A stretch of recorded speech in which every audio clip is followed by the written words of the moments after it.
brings, I think, a really useful, different perspective on how to think about privacy from what we in theoretical computer science have been doing, and he's going to be talking with us about GDPR and Ccpa.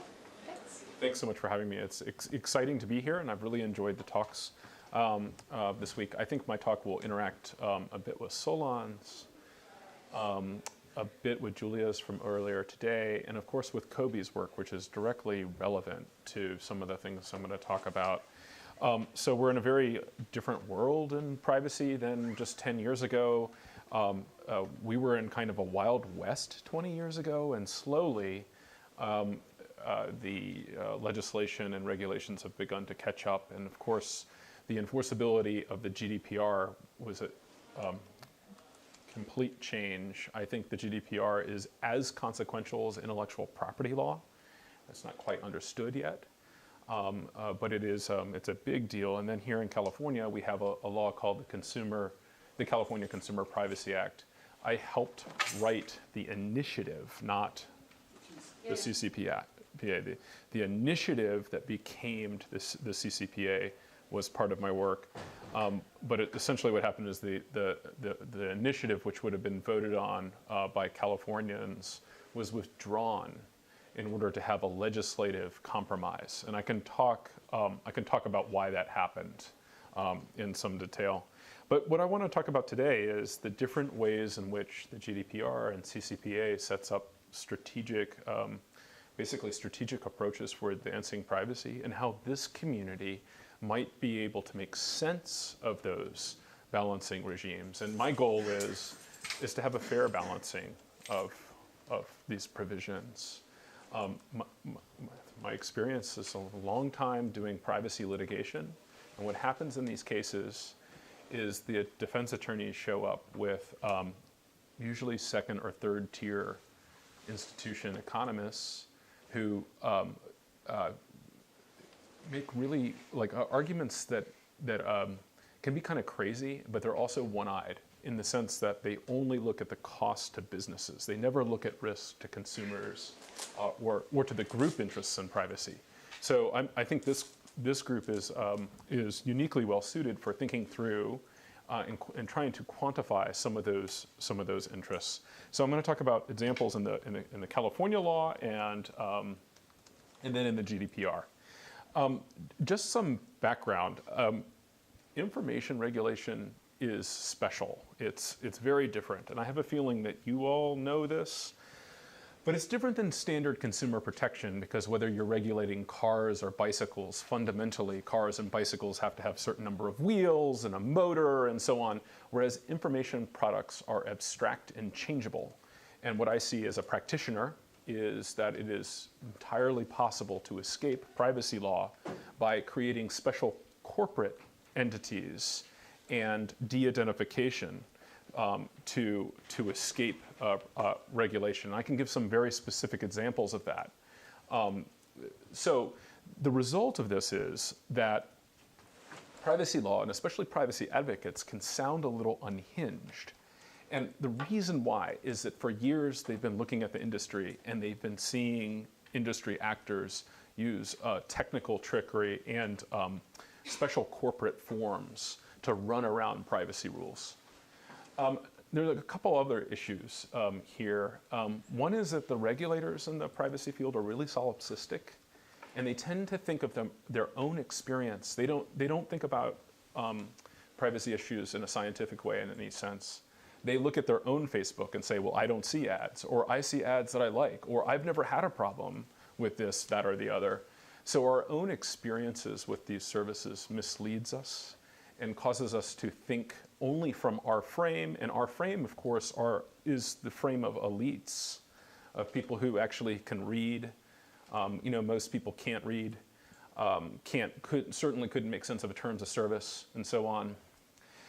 So we are highly solipsistic in how we conceive of and understand the problems of information privacy.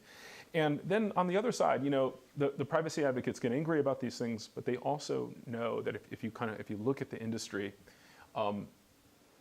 they kind of get their way by hiding So hiding the privacy impacts of things. A great example yesterday, Sundar Pichai wrote an op-ed in the New York Times that said, well, if you care about privacy, you can buy an ad-free version of YouTube.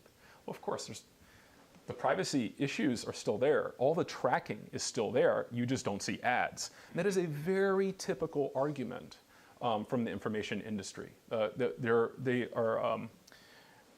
extremely almost Machiavellian. And if you look back at the history of like Larry Page opposed Google zeitgeist. Why? Well, the zeitgeist tells you, if you see the zeitgeist report, you know that Google tracks you, that you cannot escape that conclusion. So he didn't want like these billboards that showed what was happening in Google search and so on. And then Eric Schmidt formalized this. He called it the hiding strategy. So this is how Google has dealt with privacy. So this has made privacy advocates more stringent and also calling for laws that are also that reach almost a level of magisterial detail. And it becomes very frustrating when you sit down and actually read the GDPR. The GDPR and privacy laws appear so crazy because they are regulating crazy systems. So there's other things here. I think most of this stuff you're familiar with. The other kind of interesting one that is worth making explicit is US privacy law and European law differs in a great degree in that the US law tends to be clearer and create commands, whereas the European law is very principled based, and there's reasons for that. And this also creates a big divide. American lawyers are often completely perplexed by texts like the GDPR. They can't make any sense of it because it speaks at the principles level, and American law typically does not do this. So let me give some examples of provisions in these laws that I think are going to be really important, and I think this community could shed light on. One of them is language that doesn't make a lot of sense if you read it, but as with a lot of legislative language, it's a product of compromise, and that's why it's so confusing. So the people who wrote the California Consumer Privacy Act, they wanted to prohibit companies from kind of coercing people into giving away their privacy. Okay, so, all right, so you don't let people just like consent everything away. Well, what if I offer you a financial inducement, right? What if, you could imagine a world where Google and Facebook have so much money, they could pay you, right? They could pay you to use it. So the architect said, no, we can't have that. We have to somehow ban that. But other people said, no, wait a minute. If we live in a free market economy, you should be able to sell your privacy for services. If you don't want to pay for Facebook, you should be able to just pay with data.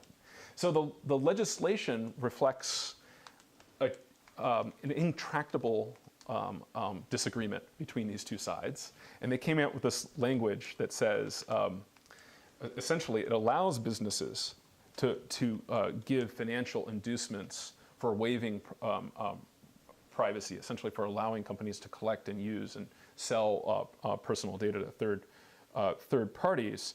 But it places these interesting rules on it. So businesses may offer differential service if that price or difference is directly related to the value provided to the business by the consumer's data. So what in the world does that mean? I think this is an area for study that could be super interesting, right? What exactly is the value to the business from the data? And then there's a kind of there's a limit on this. So these two groups couldn't agree on what the normative outcome should be. So they came up with this weird compromise. So you're allowed to do this. You're allowed to make these offers, but you have to give explicit notice of them. And then 2, a business shall not use financial incentives that are unjust, unreasonable, coercive, or usurious in nature. So this was to deal with the problem of what if Facebook says, okay, we'll let you pay, and then you can have like a privacy-friendly Facebook or a privacy-friendly Google, but the price is $1,000 a month. This is the kind of rationale. They didn't want services overcharging. So somewhere there is this sweet middle place where people get things in exchange for their data, and it's unclear what that compromise should be or will be. So I think there's very interesting analysis this community could do about privacy as an individual right and a group right, and what it would mean to give inducements to allow sale of personal information. I think the other thing that's going to be really interesting about this is that because notice is required, companies are going to have to affirmatively declare how much your data are worth. That's going to be super interesting. And I don't know what those calculations could look like. And like on one level, it could be how much your data is worth if sold, which guess what is not very much, literally pennies. Like, basic facts about you on the market for data. Your home address and the fact that you're male or female and your age and your income, all divided, all put together is worth something like 4 or 5 cents. Okay, so that's not so great. But what if the benefit is something else? What if the benefit to the business is something like is psychological, like lock-in? So having your data could be valuable for other reasons, network effects from knowing who you're connected to and so on. So this is going to be a very interesting aspect of the California Consumer Privacy Act.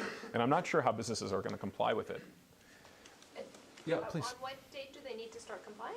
January 2020. And they're going to have to comply because it is highly unlikely that a federal law will pass before January 2020. And I'm a practitioner. All of our clients are coming into compliance because you can't wait. So let's say the federal bill passes on November 1st. It's already too late. You can't comply in 1 month. So small and big firms alike are saying, get into compliance with the California law now. I think we're likely to see a draft of federal legislation around September, but it's unlikely to pass because you need a lot of stars to align. A lot of reasons to think it will not pass. So can you just say what that legislation would do? Would it just overrule this and say like? Oh yeah, I'm sorry for not making this explicit. So the idea, the starting point for federal legislation would preempt this. So essentially take away the ability of the states to regulate in this field.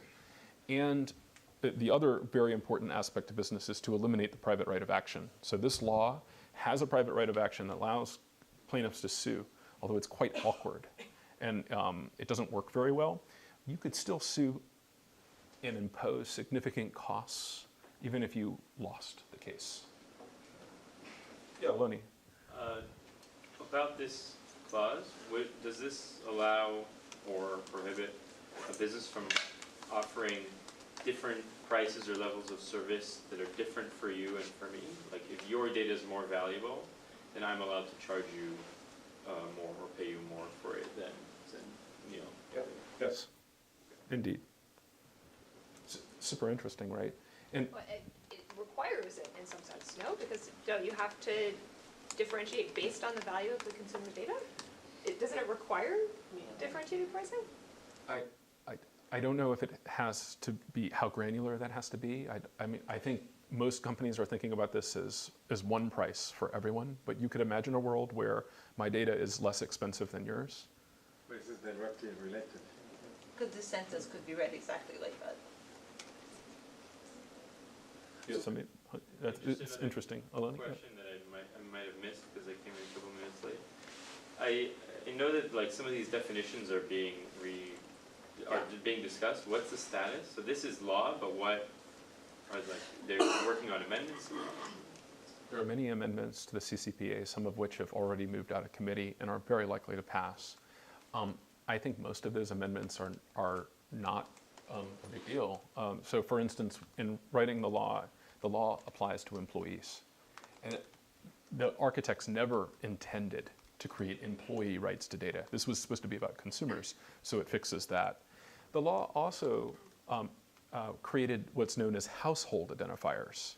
And this came about because, of course, a lot of marketers say, I'm not personally identifying you, but I'm looking at your household. So isn't that a hack? That, well, the problem then becomes this law has access rights, and you don't want household members accessing.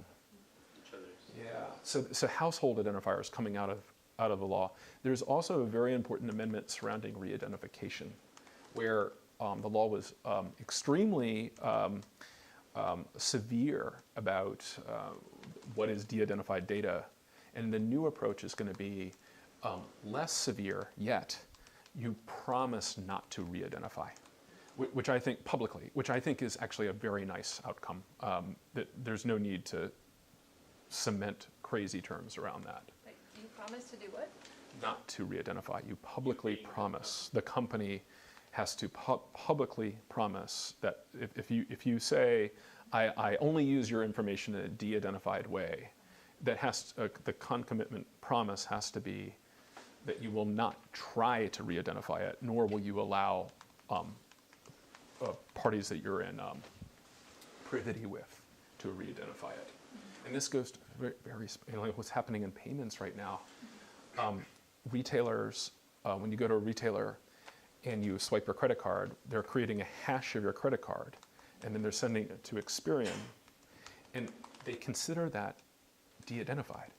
So they'll say, I don't sell your personal information to anyone, but what they're doing is they're sending a unique hash that Experian then says, oh, well, that's Chris, and this is Chris's address, and then they send it back to the retailer. So one of the hacks that happens in privacy is I don't sell data, okay? I send out non-personal identity, but then I buy it. But then I buy identifiable data. And this is the many, many tricks in this trade.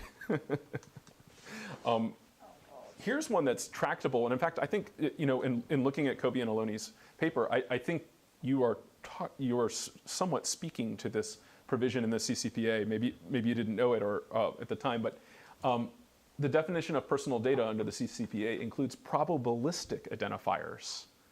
And this was, again, kind of the privacy advocacy incentive to make privacy laws totally bulletproof and magisterial. So personal data is not just things like your SSN and so on. It's also any other identifier that's more probable than not based on categories of PII. So that's that introduces a mathematical test. Pretty interesting. This might get removed in amendments. Third example in the CCPA that I think is important. I mentioned that the CCPA gives consumers a private right of action, so plaintiffs can go to court and enforce it. However, you can only enforce one provision of the CCPA, and that is the security breach provision.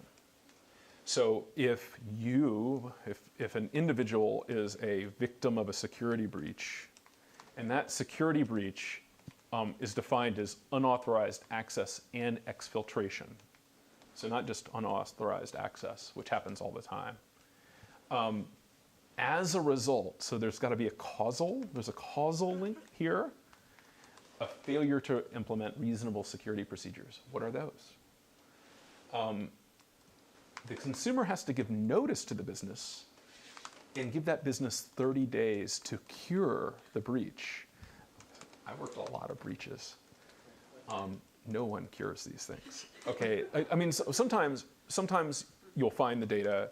Some sophisticated businesses will have tethered laptops that do remote deletion. Sometimes you'll think you had a breach and you'll later learn you didn't really have a breach. But most of the times you don't cure. Bo, did you have a question? Yeah, what could that possibly mean? Like the data's gone, like someone else has it, they copied it somewhere. Yeah. How do They you- give it to mass. This community could talk about what it means to cure in the sense of risk. Does the data end up in the dark web? So on. Is a type of thing. Helen? In the current, what I'm always told by my legal colleagues is in the current situation, you need to prove harm, and that's always been like impossible. Does this at least improve the situation? This is a state law. the injury requirement you speak of is a federal requirement that is not present in state law. So some state courts read in our harm requirement, but this statute was written so that a violation of the statute's rights are an injury But then, in themselves. and then the cost, when you want to calculate the cost, does it like say what the cost of that injury or failure to comply is, like a fine or something? It does. And I didn't put that in these slides. I thought this audience might not be as interested in that, but I'm wrong. And so, yeah, this is a statute that where if your rights are infringed, you have injury and you have a minimum recovery. So you can't sue for all these other things, like if you look at, like, let's say you violate this, or if you violate that, or if you sell data illegally, can't sue. Only the Attorney General can sue. The business community still hates this because curing a security breach is probably impossible. And what they're going to have to argue is that things like credit monitoring are a cure. But this is a group, you laugh, but okay, so experts have to write articles out there that say what the harm, what is the continuing harm, because the defense bar will find someone who completely doesn't know what they're talking about to stay up and say, actually, you're better off. After a security breach, you're better off because now you have identity monitoring. I'm serious. There's an expert who makes that argument. Does the word cure appear in other places in the law? No. For the other violations, could you file an injunction and ask the court to say to the company, you have to now stop this violation? So the previous situation, imagine if you have had a good case to say that this clause is violated because, can you go back those 2 slides? Yeah. Yeah, because it's unjust. So the bottom one, was this not, so twisting somebody's hand. So imagine if you could argue this and successfully, could you file an injunction to ask the court to say that company has to stop doing this, and for every day that they don't, they pay 300,000? That approach, it's a smart approach. It was foreseen and blocked. So the law has an explicit provision that says that it creates no other right of action. Because otherwise you could tether this to, let's say, California's Constitution, which provides an inalienable right to privacy. And so you could say, I have a constitutional tort against a company. So their Article 79 of the GDPR is 180 degrees opposite of here, because it's not just that it's not blocked, but it's explicitly attributed. So this is, this is a big deal for American companies. Let's say you bring a suit. Let's say there's a security breach. You're in the breach. You bring a suit. The cost, the discovery cost, and the kind of getting ready cost is $800,000 to $1 million. And so that's why they want to stamp this out. Even if you win, you suffer $1 million loss. For better or worse, that's what's happening out there. So I thought these were interesting aspects of the CCPA that could be studied mathematically. I imagine it would be possible to study, let's say, people who have identity theft monitoring versus those who don't, to see if there's any difference in their rate of victimization and so on. Those questions are going to end up getting litigated as a result of this law. Let me, in the time I have left, let me turn to some of the things in the GDPR that are super interesting, and I think this is probably second nature for many of the Europeans in the room, but I see the GDPR is important in a lot of ways, including that, in the US, you're allowed to use data unless it's illegal. So you're free. We live in a free society. Europe, processing personal data is illegal unless you have a basis. And I'm going to talk about some of these bases. The one that the business community is trying to use is legitimate interests. So I'll explain why in a minute. Legitimate interests. So this is the idea that the company has a legitimate interest to use personal data. What's super interesting about it is that it sets up a balancing test. Wouldn't it be interesting to explore this in a way that takes in the full range of risk and consideration of uses of data? So a legitimate interest is a necessary use of data for a legitimate interest pursued by the controller, except when those interests are overridden by the interests of the data subject. So there's a balancing test. Isn't that interesting? And the GDPR already settles one contest. You have a right to opt out of controller marketing, so first-party marketing. You have an absolute right to opt out. So that balance has been answered. So like what others should we think about? Aloni. This necessary for the purposes, I think, is interesting because if we could develop, for example, a differentially private algorithm to achieve some task, and the loss of developing the algorithm is not so great, like the accuracy loss, where it's a legitimate interest, then one might argue that the non-differentially private version is not necessary for pursuing legitimate interests. Just seems like a powerful piece of language for us. That's a clever one. I think there's going to be fantastic opportunities to articulate what are best practices and to make demonstrations of what is possible. And if the regulators can see what is possible, these provisions can really have real life. Sarah. I think so. There's a very interesting kind of other part of GDPR, and I don't know if you're going to get to that, the subject access rights, where people can ask for what data is being held about them and edit or deletion or no longer being processed. And it turns out there's kind of like sometimes, depending on the design and the engineering, there's a conflict between being able to serve people's data subject access rights, especially if you apply differential privacy from the get-go. And so this is one of the things that we're trying to understand, and it gets even more complicated when you use mechanisms like homomorphic encryption or multi-party computation, where you say, I don't even have the data, and so therefore I don't even have a data protection obligation. And there's apparently what I've heard now through the grapevine, which I haven't seen, is that there are 2 EU projects, and one concludes you are GDPR, required to be GDPR compliant, even if you use those technologies, and the other one concludes, indeed, you can bypass GDPR if you use one of these technologies. So I think it's a very interesting interpretation what you just gave. But if you look at GDPR as a kind of vision that engineers have to develop, it requires to kind of let's say, solve conflicting requirements, and that's not so trivial.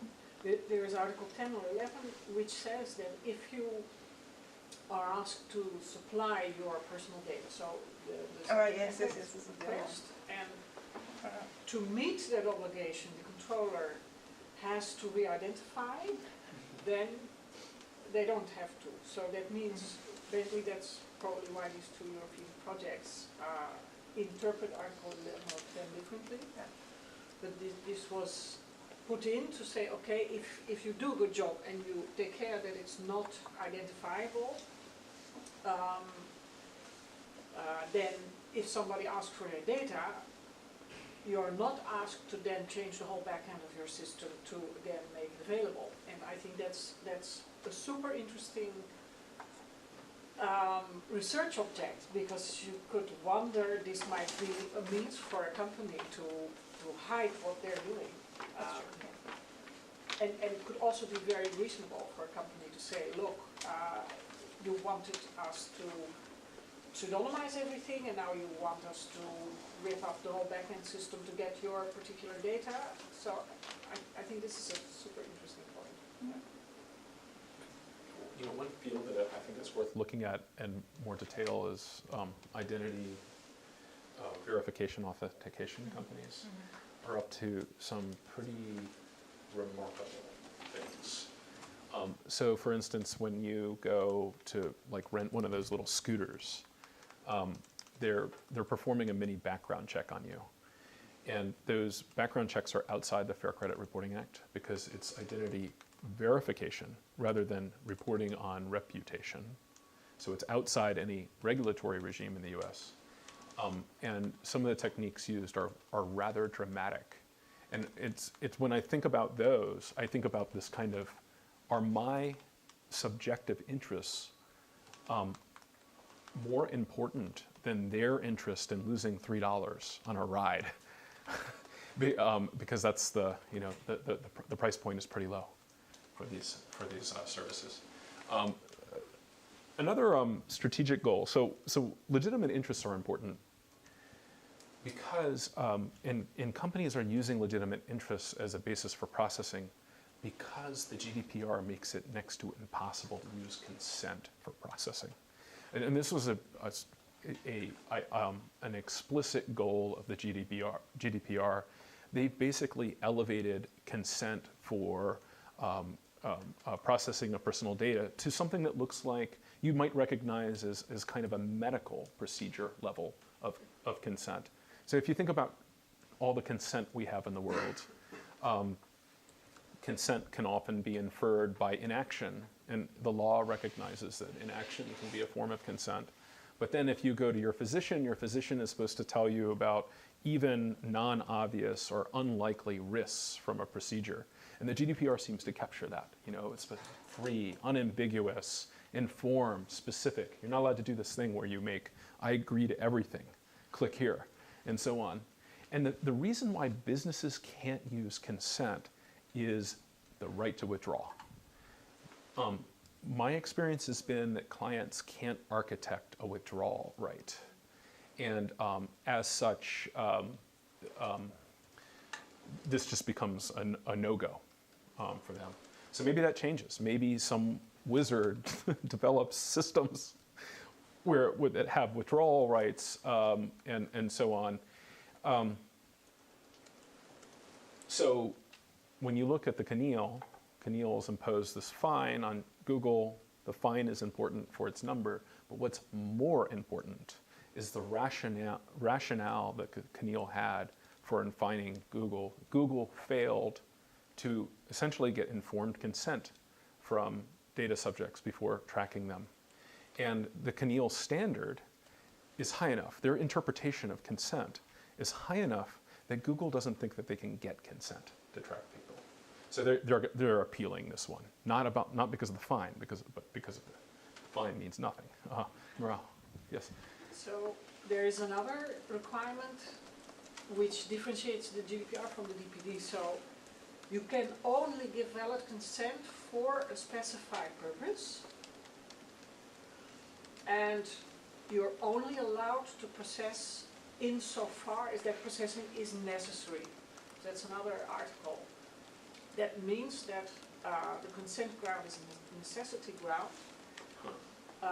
And that also means that if that purpose is exhausted, for instance, you actually have to stop the processing, and storing is processing. I think that the fact that you cannot say, okay, you can use my data for whatever you want, that's invalid consent, is very important. So I did not know about that, so thank you. And I'm not going to cover biometrics, but biometrics add another layer of stringency towards consent, and as a result, all the platforms have turned off face recognition in Europe. They've also turned it off in Illinois, because in Illinois there's a state biometric privacy act with a private right of action, and Google has lost a couple cases under it, a couple decisions under it. So there is this, you'll notice that when you travel to Europe now, if you try to go to google.com, you can't. They totally blocked it. You're going to be rerouted to google.nl, .uk, blah, blah, blah. Google is really using their geo-targeting to implement a lot of this stuff so that they can do things like turn off face recognition and the other rights and content filtering. I've thought a lot about this consent condition, and what I find interesting when you say things like Google cannot, or like look at the stringency of the consent requirement, is that there's actually an assumption that I think I've taken for granted, but all of a sudden it's like present to me, which is you can get it. You just can't get it in an automated fashion that scales, and therefore not profitable to do it in any other way but that. That's the conundrum, and I think that I always was faulting GDPR for still falling back on consent, but I didn't really actually realize what we've been showing, which is that with these conditions, it's not, they're still allowing consent, but the conditions now make it difficult to automate and difficult to do at scale, which is the name of this business. And Neil basically said, you have to go to too many different websites to understand what this tracking is. And you can't, even if you read all that stuff, you still don't understand it. And there is this weird problem with consent, and especially informed consent. The tracking is so complex that no one can explain it. Therefore, no one can consent. So, if this community can write papers that show that basically it's impossible to withdraw data once it's been used in machine learning algorithms, who does that help? I don't know that it helps.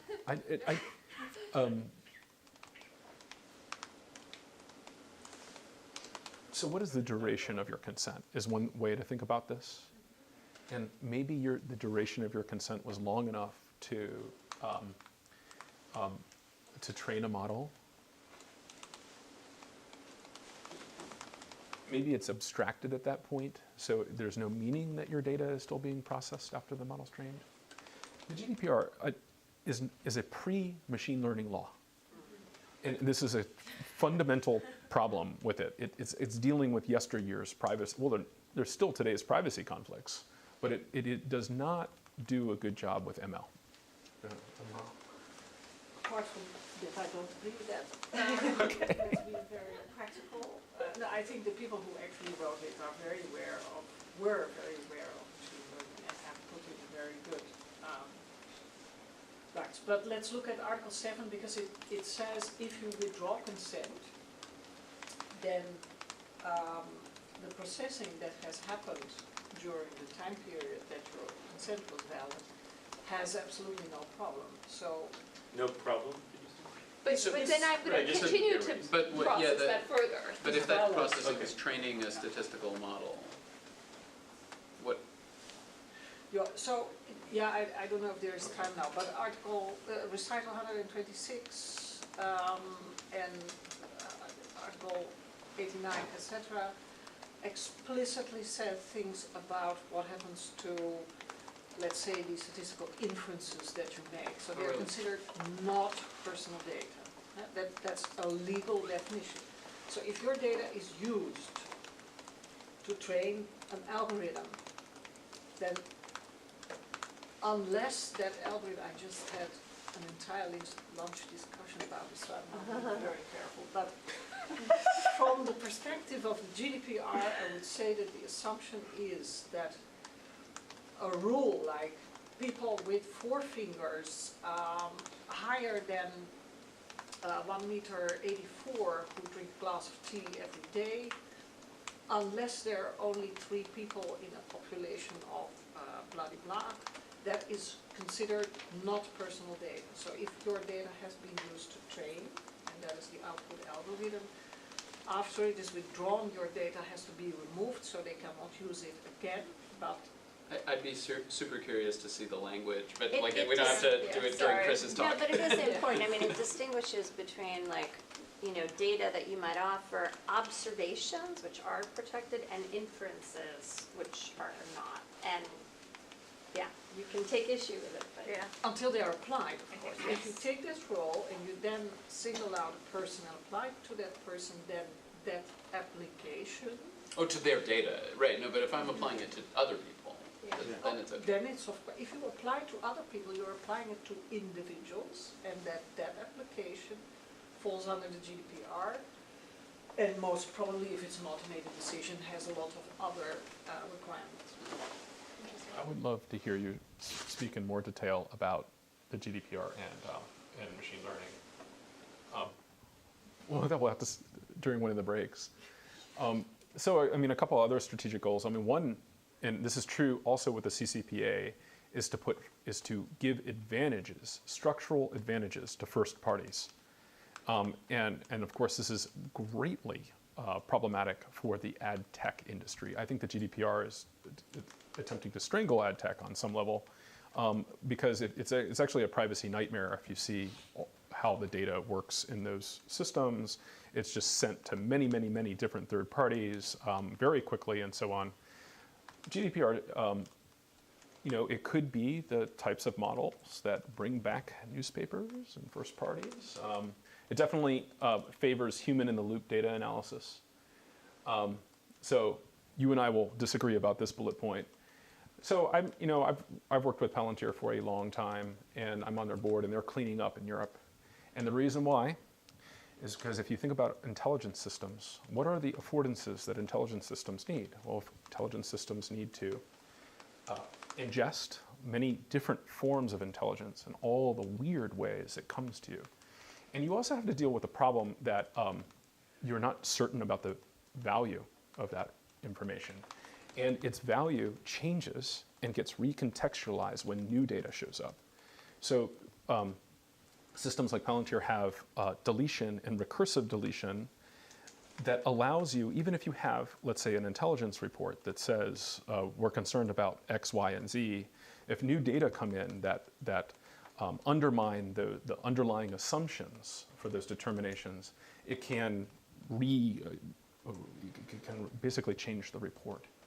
And so it's one of the few companies that can do GDPR, which is strange, right?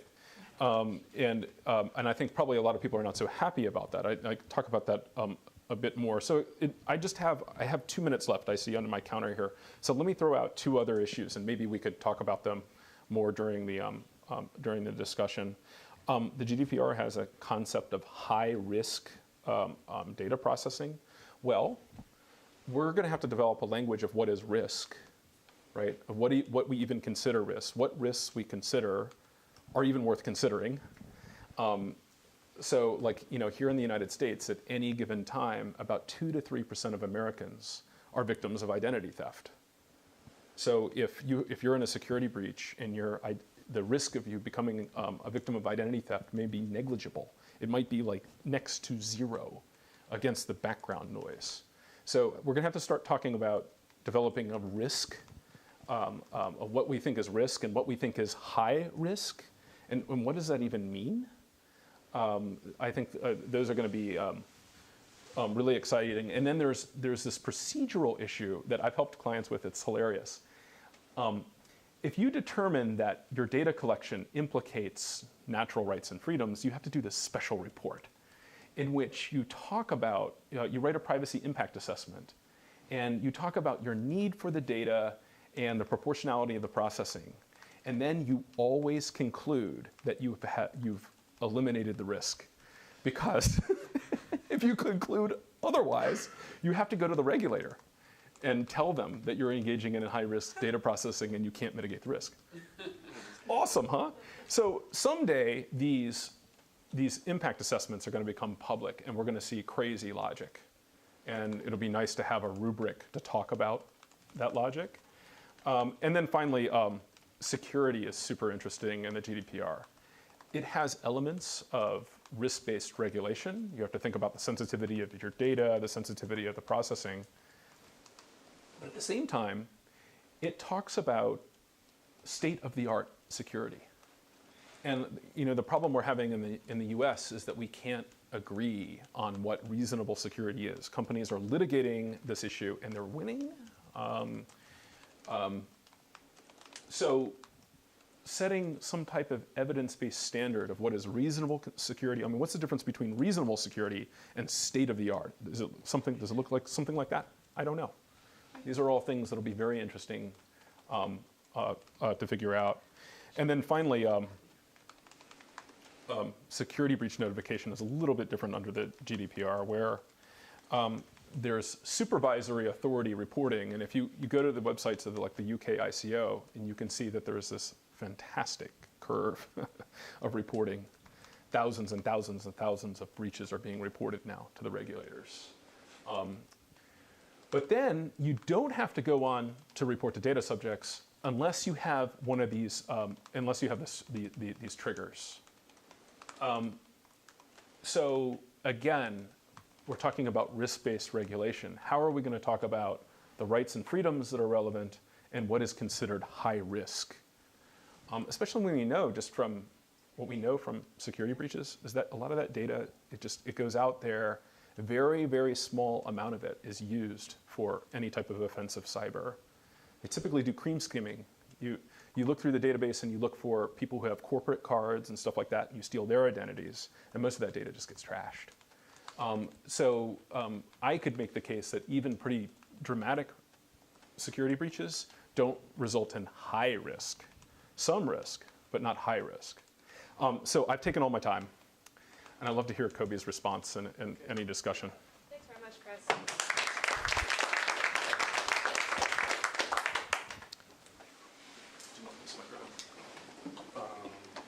Do we have a... There should be another mic there. Yeah, do we have a handheld mic? Handheld mic. So, Chris, Okay, you might want to keep your mic on so you can The respond. mic is coming. We'll stand. Okay. I'll take that one. And Kobe can So thanks for the paper. Actually, thanks for matching me with Chris. That was great, and I think the paper that you sent me and is the basis for the GDPR part of the talk is just an excellent read for all of us. I'm sure I'm gonna refer to it many times in the next years, in the next few years. My experience is that reading through a legal document like the GDPR is very complicated for a person with a background like mine. And what I'm usually missing is this overarching picture. I can understand maybe some of the articles, but the paper gives a lot of this overarching picture, and this is really extremely useful. And I think we also should do work like that, translating the computer science ideas into words that people like in the audience can really understand. I think there are many ways that the GDPR is a very interesting document. One of the things that I understood from reading the paper again is like the focus on enforcement, which is like an advancement with respect to the previous data protection directive. And one question I was asking myself is whether we can incorporate some of these enforcement models into our thinking about privacy, like when we're thinking about like a wider sense, like when we plug in our privacy solutions in the kind of game theoretic setting or something like that, to understand better what is going on. I have no clue how to do it, so maybe this belongs to an unbaked idea, Katrina. Marking you down. Good. Notion of identifiability is wider than the US laws, and I think this is very interesting. In particular, this notion of singling out that Alon and I were looking at extends identifiability in the US. It would be very interesting to see if something like that would come back to US laws. I believe that this, like identifiability, singling out, and other technical terms such as data deletion, data minimization, and so on, they're not formally mathematically defined, but they do need this mathematical treatment, and I think getting better understanding from the law side of what is meant by this concept would help us hopefully do this formalization, and maybe then we can go back to you and say, oh, these expectations are unrealistic, maybe they should be reinterpreted or modified, and so on. This, I think, is also a very interesting potential line of work.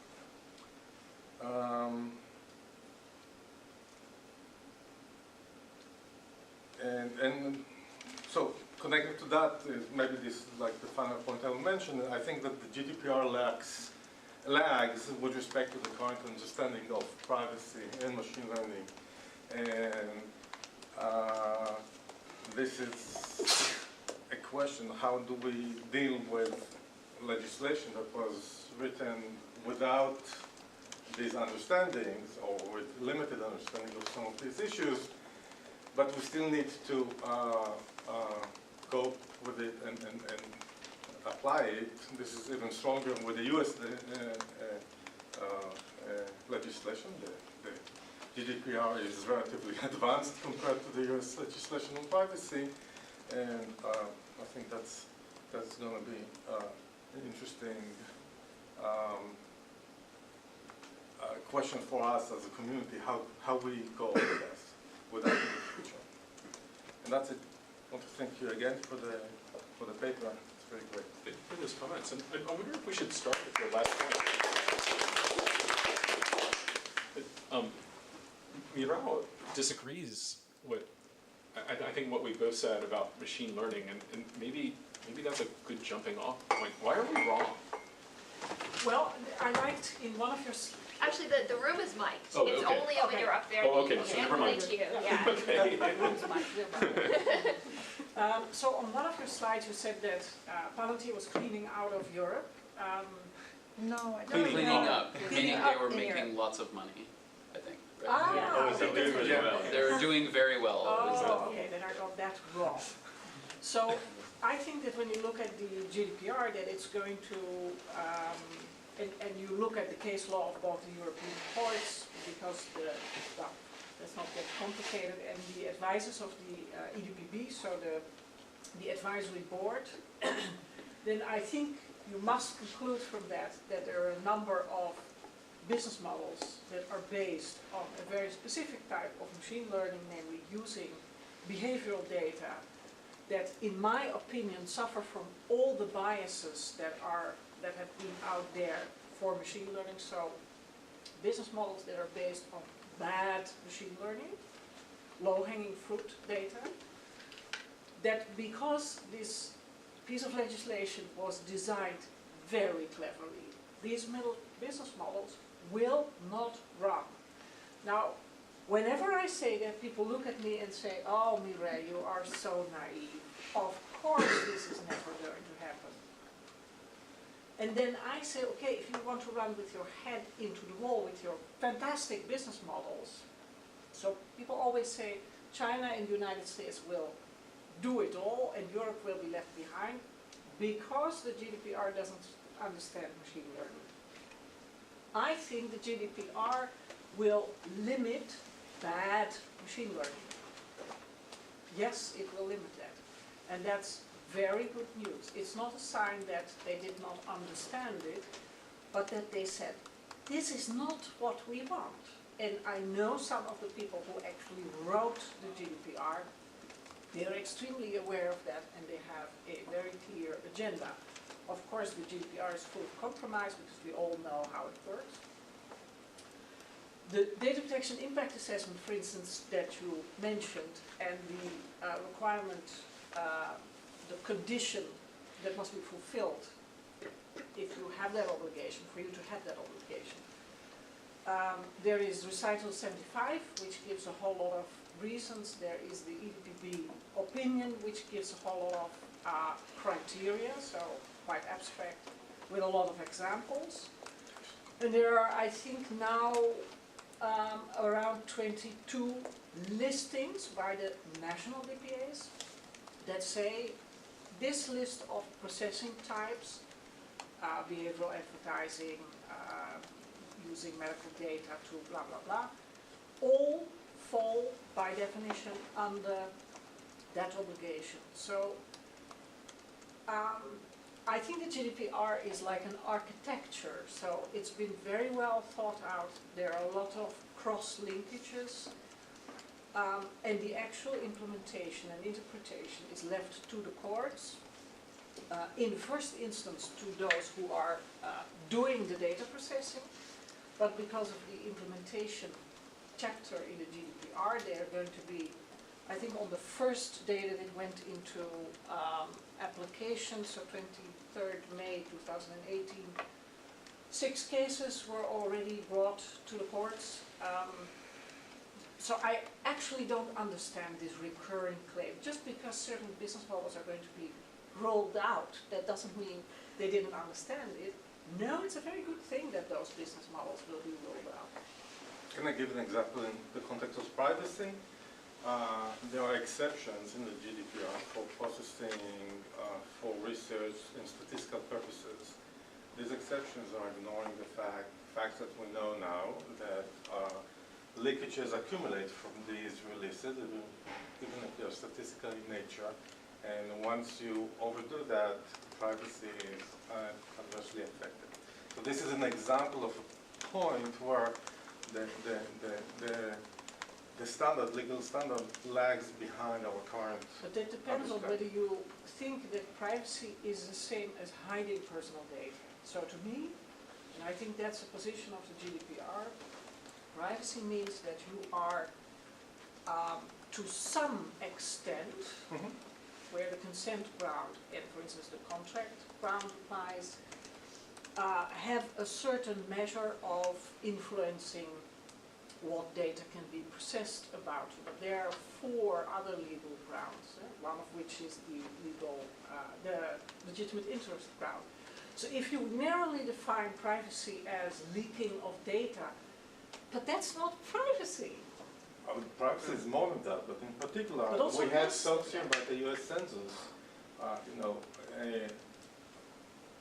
that they internally they checked the fact that they released a large number of statistics, but when they combine them together, they can actually recover individual information. And once you recover individual information in large quantities, That's why we have I this think term of that single would be definitely a privacy issue.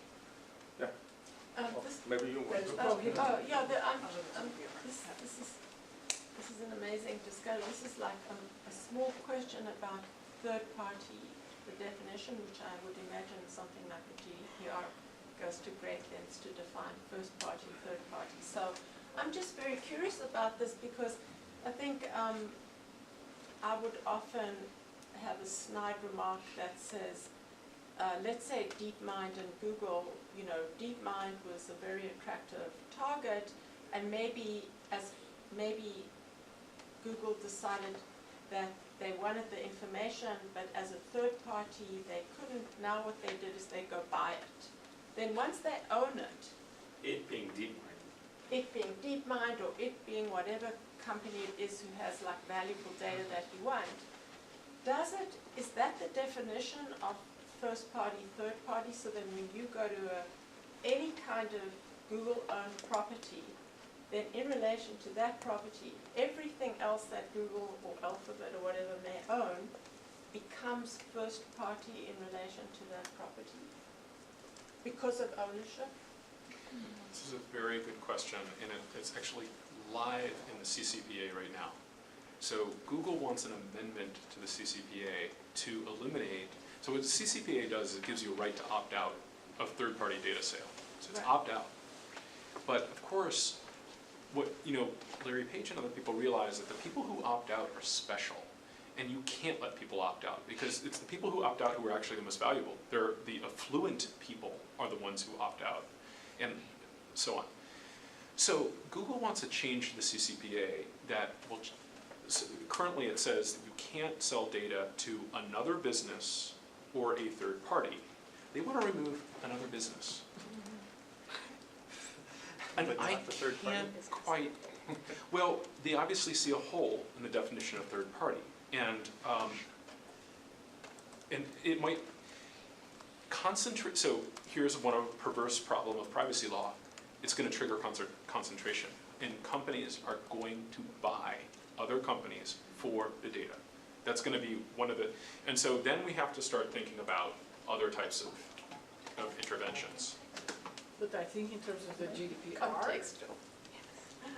the problem is basically, if you look at this, the Google Spain, the right to be forgotten case, the court explicitly said that though Google in Silicon Valley was not really involved, because it was outside the jurisdiction of the law before the GDPR, that because it was the daughter of the GDPR that was the actual controller, Google was via that daughter liable. And I think the issue here is more that Article 13 and 14 make a distinction between the information that you have to provide if the data was provided to you as a controller directly. It has nothing to do with whether you're part of some company or not. That's Article 13. Article 14 is if you obtained the data from something else, so not directly from the data subject. So if Google Brain is part of Google, Article 14 applies if I did not provide my data to Google Brain, but to another part of Google. The issue here would be more in the legal ground. So if I don't know anything about Google Brain, then I cannot have consented to sharing my data with Google Brain. That's clear. So then there has to be another ground. And But is it, are the divisions within the company even sort of well-defined? I'm not interested. If I've never heard of Google Brain, I've not shared any data with them.